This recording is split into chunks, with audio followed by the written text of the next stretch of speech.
The 21st anniversary of the NCIS debut episode, Yankee White, brings with it some sobering facts.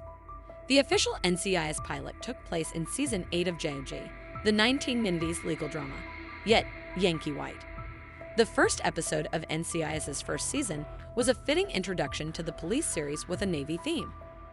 The NCIS pilot is still regarded as one of the show's greatest episodes, despite certain portions not holding up over time. It introduces the Major Case Response Team, MCRT, and details their methods while capturing Mark Harmon's unique take on justice in his role as Larry Jethro Gibbs.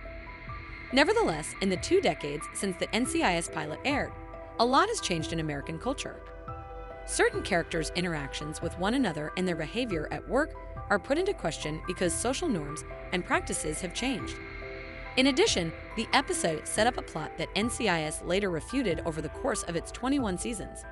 All things considered, the NCIS pilot remains a terrific TV episode and serves as an intriguing window into 2003 and the story CBS was telling its viewers at the time. In hindsight, the NCIS pilot episode's chemistry between Mark Harmon's Gibbs and Sasha Alexander's Kate was so strong that it appeared as though they might be having an affair.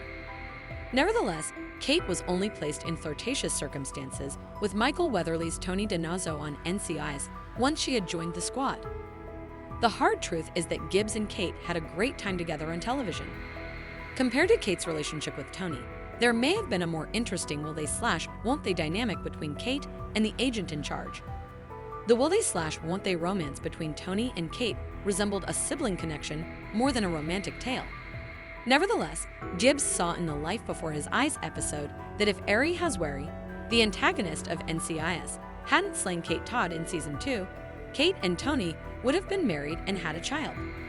If Gibbs and Kate had clicked, the series would have been very different, and the Yankee White pilot shows they had the chemistry to work together. The only theory on the individual who attempted to kill the president on Air Force One in Yankee White was that he might be a sleeper cell member of Al-Qaeda. In MTAC, Gibbs talked about this possibility, and in the Air Force One restroom, he reiterated it to Kate Todd. The crew had no proof for the allegation, even though they kept saying it throughout the show. Conversely, NCIS refuted the assertion during Season 21. The presumption wasn't out of place in the Bush-era politics of the 2003 debut episode of the series, but it was completely baseless. Instead of learning the man's identity or his motivation, which would have been typical of the procedural series, the pilot never did.